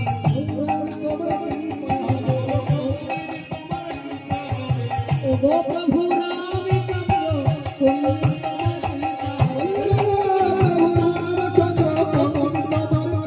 কোনদিন চাকিতে চাকিতে যে ফলটা মিঠা লাগে ছোট, সেই ফলটা তুলে রাখে প্রভু রামচন্দ্রের জন্য। দেখতে দেখতে সমরীর বয়স হলো কত? ৮০ বছর বৃদ্ধা। ভাবুন, সেই ৫ বছর থেকে ৬ বছর থেকে এখন ৮০ বছর বয়স হয়েছে। এদিকে ভগবান রামচন্দ্র পিতৃসত্য পালনের জন্য ১০ বছর ১৪ বছর সে বনবাসে এসেছে। বনবাসে এসে পঞ্চবটির বনে যখন সীতা দেবী হরণ হয়ে গেল, সীতা অন্বেষণ করতে করতে প্রভু রামচন্দ্র চলেছেন কোন দিকে, কোথায় গেলে আমি সীতাকে পাবো। লতা পাতা বৃক্ষ যেদিকেই যাই, বলতে পারো আমার সীতা কোথায়? তোমরা বলতে পারো আমার সীতা কোথায়? পাগলের মতো সীতা দেবীকে খুঁজছে। এমন সময় সবরীয় নয়নে জলে ভাসছে, বলো প্রভু তোমার দেখা কবে হবে? বদনে জয় রাম শ্রীরাম, জয় রাম শ্রীরাম, জয় রাম শ্রীরাম বলছে। রাম নামের কত মহিমা দেখো। নাম করতে করতে প্রভুর কৃপা হয়ে গেল। রাম নাম একবার উচ্চারণ করতে পারলে জীবের সকল পাপ যে ক্ষয় হয়ে যায়। একটু শান্ত হয়ে মা, বড় কষ্ট হচ্ছে বুঝতে পারছি, আর বেশিক্ষণ নাই, আর বেশিক্ষণ কষ্ট দেব না। রাত হয়েছে না? কি করে রাত হয়ে গেছে? হয়েছে, অনেক কষ্ট হচ্ছে মায়েদের, আর বেশিক্ষণ কষ্ট দেব না। রাম নামের কত মহিমা দেখো। আপনারা জানেন মা, রামচন্দ্রের পিতা দশরথ রাজা একটা বিশেষ বাণ মারতে পারতেন, আপনারা জানেন সেটি। সেই বাণটির নাম ছিল কি? অশোক। অশোক বাবা সে দান করেছেন অর্থ, এই অর্থ আমি গভীর হিসেবে লাগাতে পারি, কামনা করবেন তার যেন ভগবানের রামচন্দ্রের কৃপা লাভ হয়ে যায়। তাই বিশেষ বাণটি হলো বাবা তিনি সপ্তভেদী বাণ মারতে জানতেন। দশরথ রাজা কানে শুনতেন অমুক জায়গায় শব্দ হচ্ছে, এখান থেকে মন্ত্রপুত করে বাণ মারবে, সেইখানে গিয়ে বাণটা বেঁধে যাবে। বিশেষ বাণটা মারতে জানতেন। আপনারা জানেন দশরথ রাজা এই সপ্তভেদী বাণ মেরেছিল কোথায়? অন্ধমুনির পুত্র সিন্ধুমুনি। সিন্ধুমুনি অন্ধ পিতার জন্য জল আনতে গিয়েছিল। এখন মা কলসে জল ভরলে কি আর ঘটনা করে শব্দ হয় না? দশরথ রাজা মনে মনে ভেবেছিলেন মনে হয় কোন হরিণ জল পান করছে ছোট। সেই শব্দ শুনতে পেয়ে এখান থেকে যেই মৃগয়া করতে গিয়েছেন, যেই মন্ত্রপুত করে বাণ ছেড়ে দিয়েছে, সেই বাণ ছুটতে ছুটতে সে সিন্ধুমুনির হৃদয় মাঝে গিয়ে বেরিয়েছে। সিন্ধুমুনি চিৎকার করতে লাগলেন, পিতা! যেই মানুষের কণ্ঠধ্বনি শুনেছে, দশরথ ছুটতে ছুটতে গিয়ে দেখছেন, দেখি আমি যে মুনিপুত্রকে বধ করেছি, আমার অঙ্গে ব্রহ্মহত্যার সাপ লেগেছে, আমি কি করব, আমি কি করব? অন্ধমুনির পুত্র সিন্ধুমুনি ছুটতে ছুটতে পিতার কাছে গেছেন। অন্ধমুনি দশরথ রাজাকে অভিশাপ দিয়েছিলেন, আমি যেমন সন্তান হারা হয়ে আমি আজ প্রাণ ত্যাগ করলাম, পুত্র শোকে আমি মারা গেলাম, তোমাকেও একদিন এমন ভাবে পুত্র শোকেই তোমার মারা যেতে হবে। দশরথ রাজা এই অভিশাপ পেয়ে আনন্দ পেয়েছিলেন। কেন? তার সন্তান ছিল না। তিনি জেনেছিলেন পুত্র শোকে আমাকে মরতে হবে, তার মানে আমার পুত্র হবে। আমি আজ অভিশাপ পেলাম, আশীর্বাদও পেলাম। দশরথ রাজা অভিশাপ পেয়ে ছুটতে ছুটতে গেলেন কোথায় বাবা? গুরুর কাছে। গুরুর নাম ছিল কে? বশিষ্ঠ মুনি। বশিষ্ঠ মুনির কাছে গিয়ে বললেন, বলুন গুরুদেব, আমি কি করতে পারি? এখন বলছেন গুরুদেব ঘরে নাই। গিয়ে দেখছে গুরুদেব ঘরে নাই। গুরুদেবের পুত্র আছে ঘরে। গুরুপুত্রের নাম ছিল কি? মায়েরা মন দিয়ে শুনবেন। গুরুপুত্রের নাম ছিল নামদেব। বশিষ্ঠ মুনির পুত্রের নাম নামদেব। বলুন গুরুপুত্র, আমার কি করণীয়? আমি মুনিকে হত্যা করেছি, মুনিপুত্রকে হত্যা করেছি, তাহলে আমার করণীয় কি? আমার ব্রহ্ম সাপ লেগেছে, এই অভিশাপ আমি কি করে মোচন করব? নামদেব বলেছিলেন, রাজা মশাই, আপনি বারে বারে রাম নাম জপ করুন। জয় রাম জয় রাম জয় রাম জয় রাম, রাম রাম রাম রাম রাম রাম, বারে বারে রাম নাম বলুন। দেখবেন রাম নামের গুণে আপনার সমস্ত ব্রহ্ম সাপ দূরীভূত হয়ে যাবে। দশরথ রাজা রাম নাম জপ করতে করতে চলে গেলেন। কিছুদিন পরে বশিষ্ঠ গুরুদেব ঘরে এলেন। গুরুপুত্র নামদেব পিতাকে বলছে, পিতা, রাজা মশাই দশরথ এসেছিলেন, সে ব্রহ্ম সাপ নিয়ে আমাকে প্রশ্ন করেছিলেন আমি কি করলে ব্রহ্ম সাপ থেকে মুক্ত হব। আমি বলেছিলাম বারে বারে রাম নাম জপ করুন, আপনার ব্রহ্ম সাপ দূরীভূত হয়ে যাবে। বশিষ্ঠ মুনি ক্রোধান্বিত হয়ে অভিশাপ দিলেন পুত্রকে, নামদেব, তোমার নামের প্রতি এইটুকু ভালোবাসা, তোমার নামের প্রতি এইটুকু রুচি, তুমি দশরথ রাজাকে বারে বারে রাম নাম করতে বলেছো? তুমি জানো না, একবার জিউ ভাই রাম নাম জপ করতে পারলে পাপীর সমস্ত অভিশাপ, সমস্ত ব্রহ্ম সাপ দূরীভূত হয়ে যায়, আর তাকে তুমি বারে বারে রাম নাম জপ করতে বলেছো। তোমাকে অভিশাপ দিলাম, তুমি চন্ডাল করে গিয়ে জন্ম গ্রহণ করো। নামদেব জন্মগ্রহণ করেছিলেন কে বাবা? গুহক চন্ডাল হয়ে, রামচন্দ্রের পরম বন্ধু হয়ে। রাম নাম বারে বারে উচ্চারণ করতে পারলে রামচন্দ্রের কৃপা তো হবে। সবই ডাকছে প্রভু, একবার কৃপা করে এসো প্রভু, দেখা দাও অভাগী, একবার কৃপা করে এসো প্রভু, দায়াভাগী, একবার কৃপা করে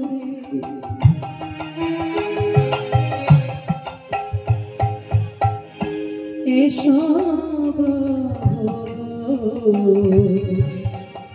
দেখা দাও একবার কৃপা করে এসো প্রভু, দেখা দাও ভাবি। বড় আশা করে আমি বসে আছি, বড় আশা করে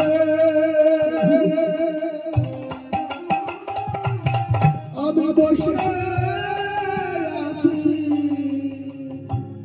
তোমার পথ পানে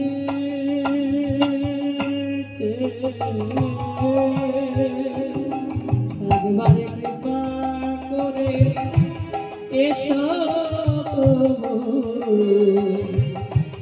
অভাগীর ঘরে একবার কৃপা করে এসো প্রভু, এই অভাবী ঘরে। একবার কৃপা করে এসো প্রভু, একবার কৃপা করে এসো প্রভু।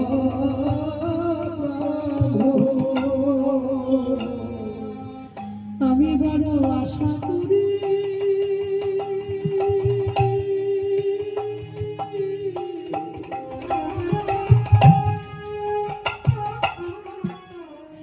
বড় আশা করে বসে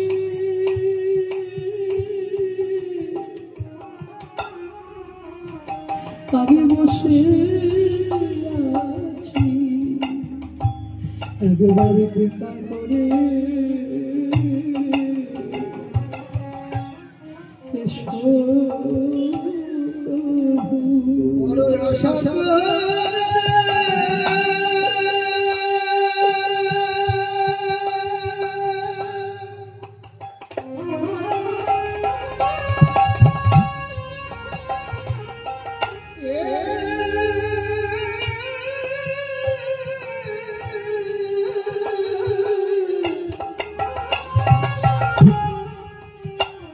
বড় আশা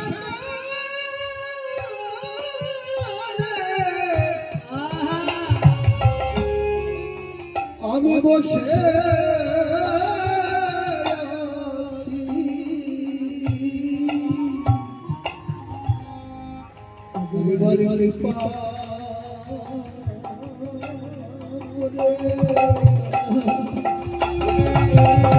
প্রভু রামচন্দ্র করে এসো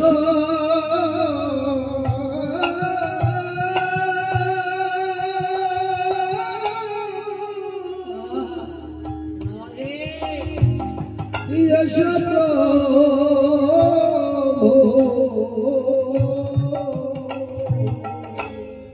এমন সময় কুঞ্জের বাহিরে দাঁড়িয়ে প্রভু রামচন্দ্র ডাকছেন, সবরী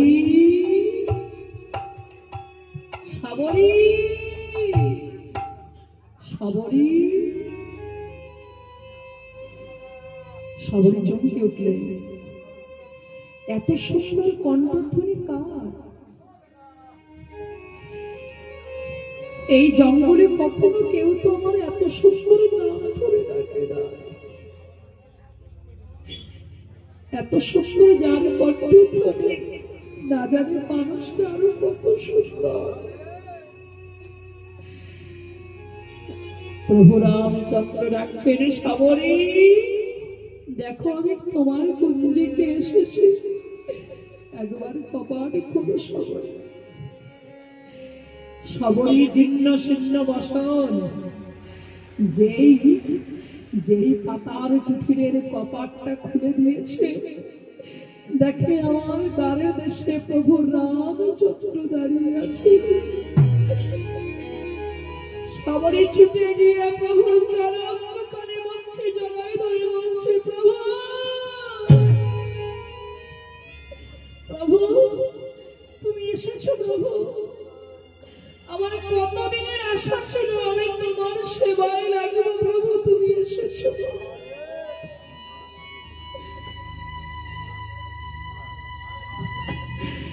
তোমার কত কৃপা প্রভু, তুমি কৃপা করে অভাগীকে দর্শন দিয়েছ প্রভু। তোমার নয়ন মধুরা, আমি তোমার বদন মধুরা, তোমার হৃদয় মধুরা, তোমার হস্ত মধুরা, তোমার চরণ মধুরা মধুরা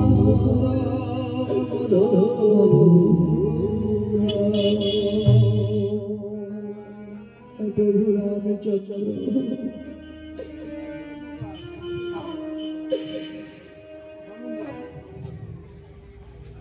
সবরই সারা ঘর খুঁজছেন,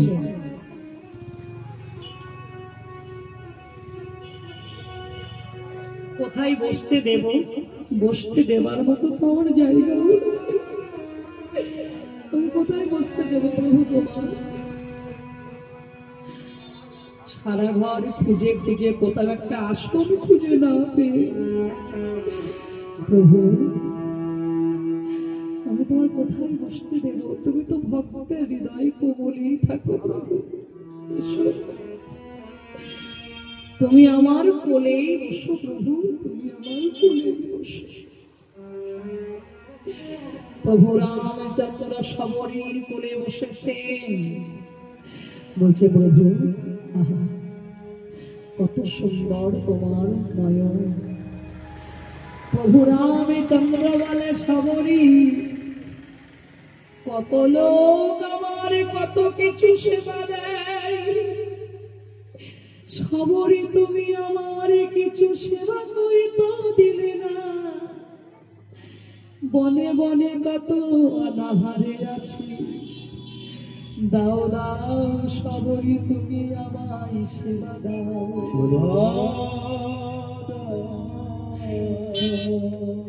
সবরী নয়নে জালে বলে ও ভগবান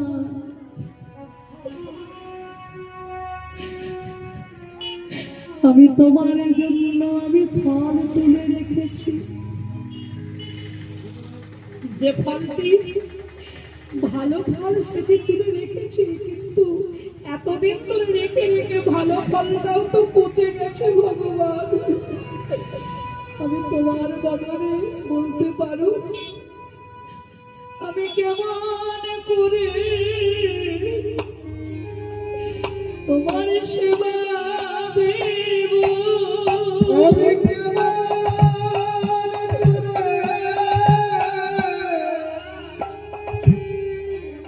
তোমার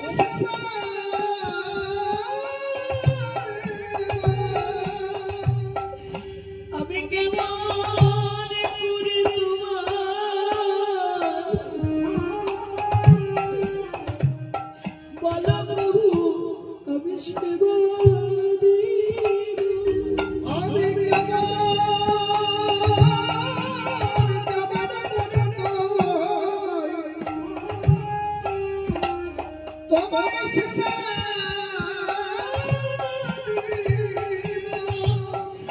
আমি মতি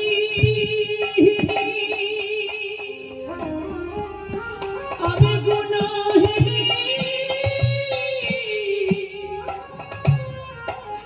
বলো বলো আমি কেমন করি তোমার সেবা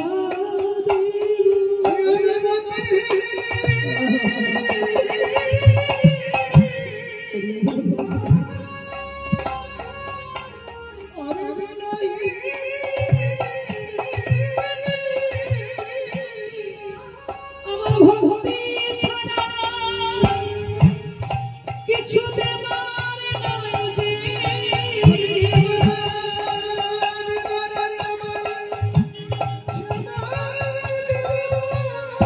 নাই ভক্তি ছাড়া দেবার নাই কিছু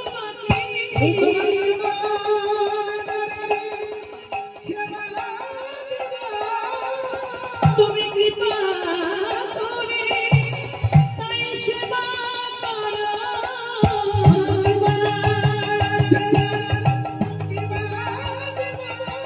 তুমি কৃপা করে এই সেবা করো।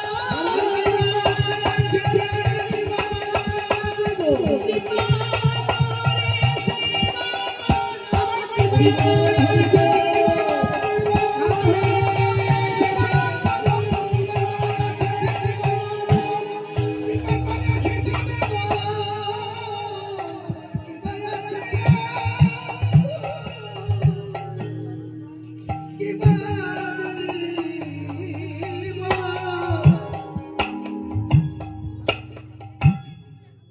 মিস্ত্রি অর্থ দান করেছে,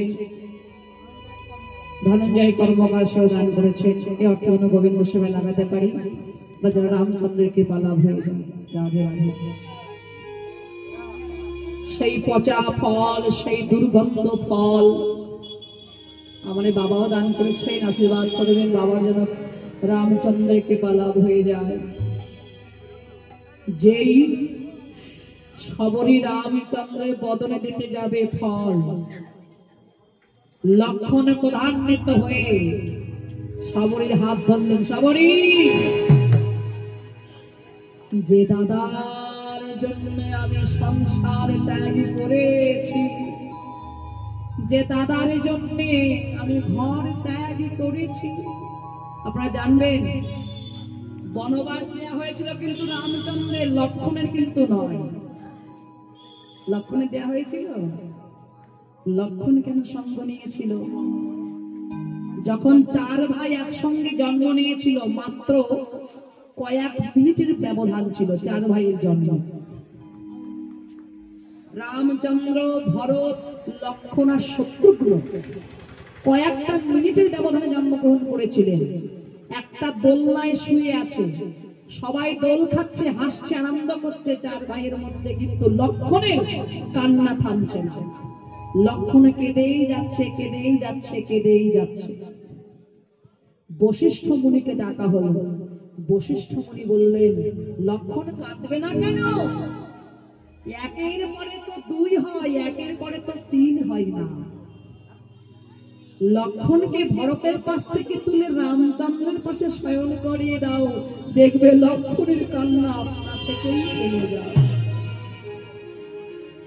লক্ষণ স্বভাবতই রামচন্দ্রের ভক্ত ছিলেন, আর ভরত আর শত্রুঘ্ন দুই ভাই একরকম ছিলেন, একজোট।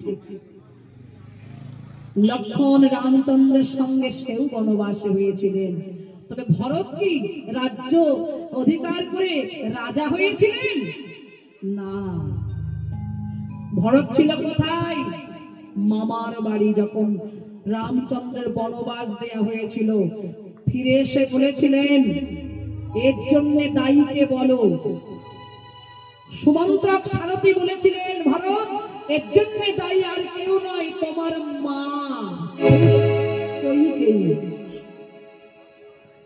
ভরত মায়ের কাছে গিয়ে বলেছিলেন, মা, মনে রেখে দিও, তুমি যে অন্যায় করেছো, আমি ভরত তোমার পুত্র, জীবনে যত ভালো কর্মই করি না কেন, সবাই আমার দিকে আঙুল তুলে বলবে ওই কইকেই পুত্র ভালো। যদি মায়ের কর্ম ভালো না হয়, সন্তানের যে কখনো ভালো হতে পারে না। মা, তুমি জানো না, তোমার জন্য আমি যে জগতে বদনাম হয়ে যাব, বদনাম হয়ে গেলাম। না না, তোমার আশা আমি পূরণ করব না। রামচন্দ্রের পাদুকা নিয়ে এসেছিলেন বন থেকে, সিংহাসনে পাদুকা রেখেছিলেন, আর অযোধ্যায় ছিলেন না, ছিলেন নন্দীশ্বর গ্রামে। মাথা জটা করে, ভরত মাথায় জটা করে, বাকল পরিধান করে, গেরবসন পরিধান করে, মাটিতে শয়ন করে তিনিও সন্ন্যাসিনীর মতো তিনিও জীবন যাপন করেছিলেন ওই 14 বছর।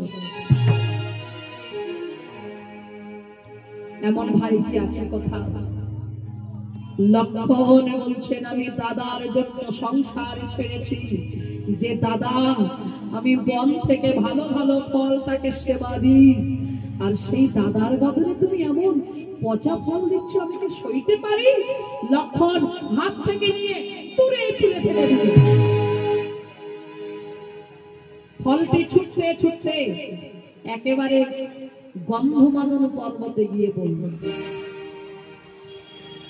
সবরী অভিশাপ দিলেন, লক্ষণ ঠাকুর, তুমি ভগবানের ভাই হতে পারো, তোমাকে অভিশাপ দিলাম। যে ফল তুমি আজ আমার প্রভুকে সেবা করতে দিলে না, এই ফল যেখানে গিয়ে পড়েছে সেখানে গিয়ে ওই ফল থেকে একটা ভেষজ ওষুধ তৈরি হবে। একদিন তোমার প্রাণ যাবে, ওই ওষুধেই তোমার সেই প্রাণ তুমি ফিরে পাবে। তাই হরি হরি বল।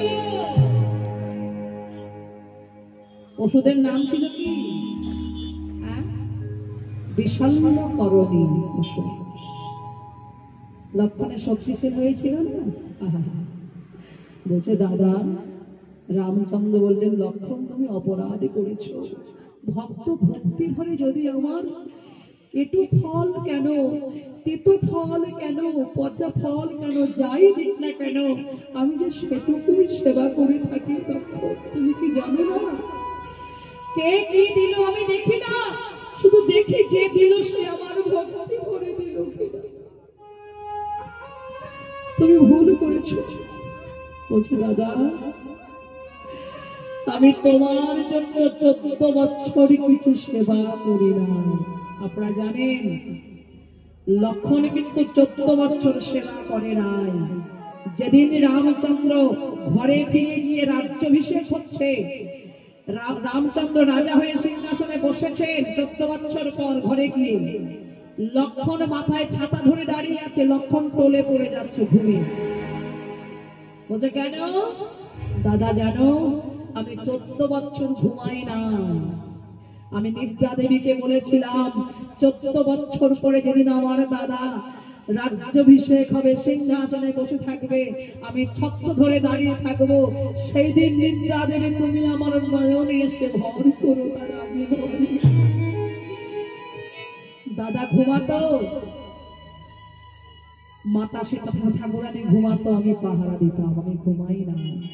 14 বছর শুধু সেবা করি নাই।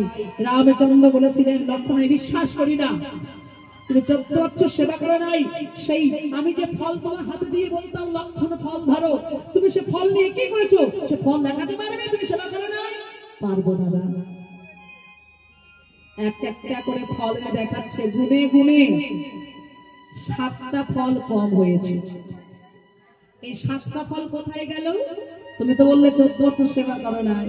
দাদা মনে করে দেখো সেই দিনের কথা, যেদিন আমরা শুনেছিলাম দশরথ রাজা আমাদের পিতা গত হয়েছেন, সেই দিন তুমি আমি কিছু সেবা করি নাই। সেই দিনের একটা ফল। যেদিন সীতা দেবী হরণ হয়ে গিয়েছিল, সেই দিন কিছু তুমি আমি সেবা করি নাই। সেই দিনের একটা ফল। যেদিন আমাদের নাক পাশে বেঁধেছিল কে? ইন্দ্রজিৎ তার ধনুর বাণে, রাবণের পুত্র ইন্দ্রজিতের ধনুর বাণে নাক পাশে বেঁধেছিল, আমি তুমি অচৈতন্য হয়ে পড়েছিলাম। সেই দিন কিছু সেবা করি নাই। তার একটা ফল। যেদিন রাবণ রাজা মায়া সীতা তৈরি করে দেখিয়েছিল সীতা দেবী মারা গেছে, সেই দিন তুমি আমি কিছু সেবা করি নাই। যেদিন আমার শক্তি শেল হয়েছিল দাদা মনে করে দেখো, সেই দিনও তুমি আমি কিছু সেবা করি নাই।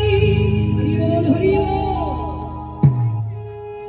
এই 7টা ফল দাদা দেখো আমি কম পড়ে গেছে। আর সীতা দেবীর কোনদিন চরণ ছাড়া আমি বদন দর্শন করি না। সবগুলো মানা যায় মা, এটা কি মানা যায়? সীতা দেবীর চরণ দর্শন করেছে, বদন দর্শন করেন নাই। বলছে হ্যাঁ মানা যায়। লক্ষণ কখনো সীতার মায়ের চরণ ছাড়া বদন দর্শন করে। রাধে রাধে।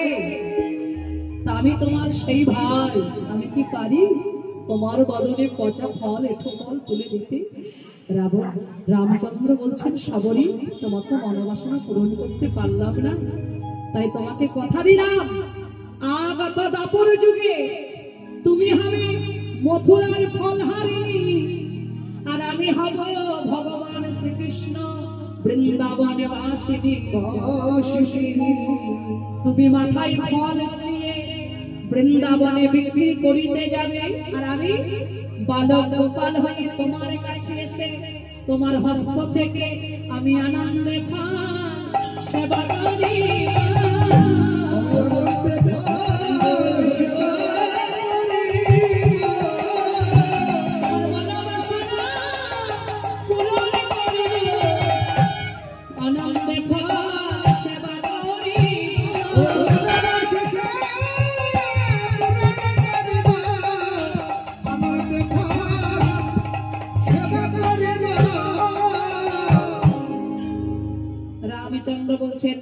এসো আমার সঙ্গে, তোমার মহিমা প্রকাশ করতে হবে।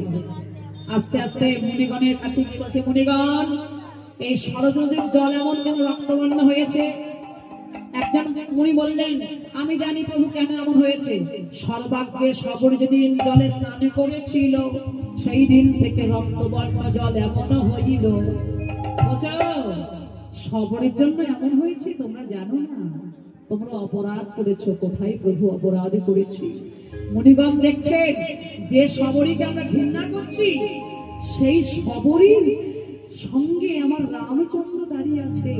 সবরের কুঞ্জে আগে গেছে, আগে আমাদের কুঞ্জে নয়। আহা, মুনিগণ বলছে, বলো প্রভু, আমরা কার কাছে অপরাধ করেছি? কেন জানো না? তোমরা ধরো গিয়া ওই সবরীর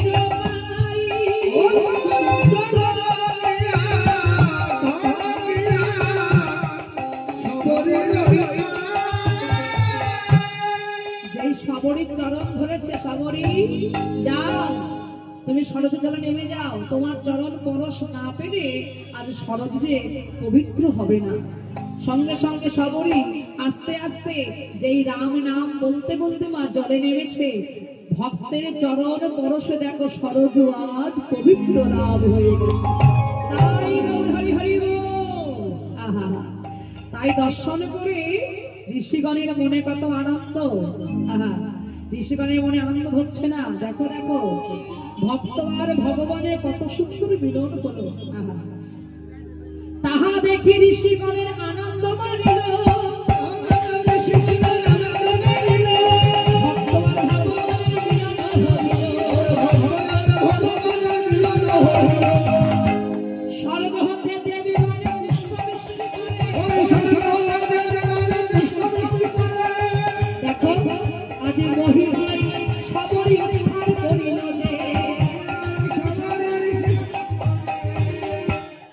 সবরী বললেন, প্রভু, আমার একটাই কামনা, আমি যেন তোমার চরণ তলে আজ প্রাপ্তি হতে পারি। তবে তাই হোক। সবরী রামচন্দ্রের চরণ তলে আশ্রয় নিলেন। আর ভগবান কি করলেন? রামচন্দ্র সবরী দেহটা যেই ত্যাগ করেছে, পরমাত্মা গোলক ধামে পৌঁছে দিল। আসুন সকলে মিলে একটু করজোর করে রামচল্লিশা আমরা আশ্রয় করব। রামচল্লিশা গান গাইতে গাইতে সবার কাছ থেকে বিদায় নেব। সকলে মিলে শ্রীরাম শ্রীরাম।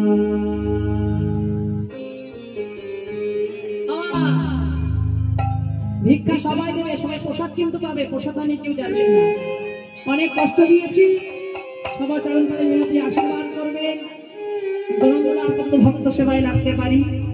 আমি কামনা করব এত সুন্দর মহতি এই অনুষ্ঠান আরো বড় হোক, প্রত্যেক বছর আরো সুন্দর করে আপনাদের মনে আমি দান করব। শ্রীরাম শ্রীরাম শ্রীরামচন্দ্র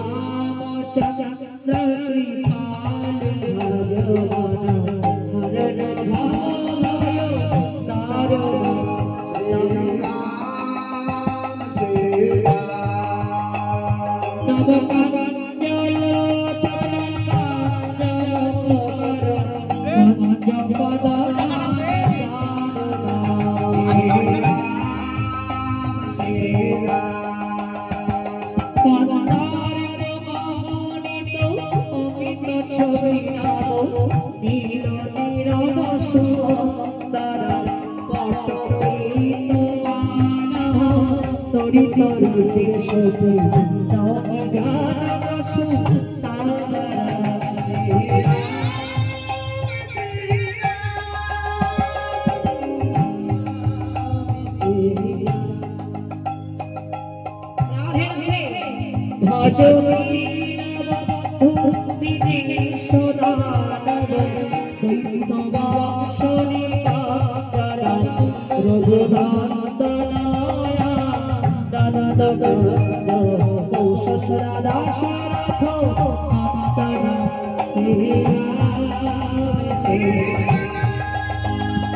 और संप्राजित भूषण श्री राम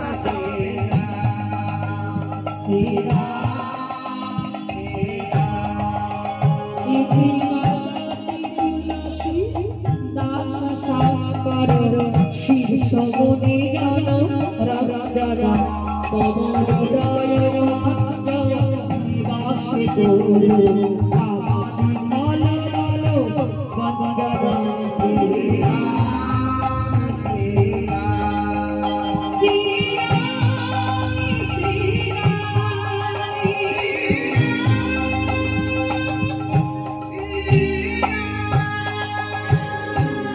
निताई गौर हरि हरि हरि हरि हरि हरि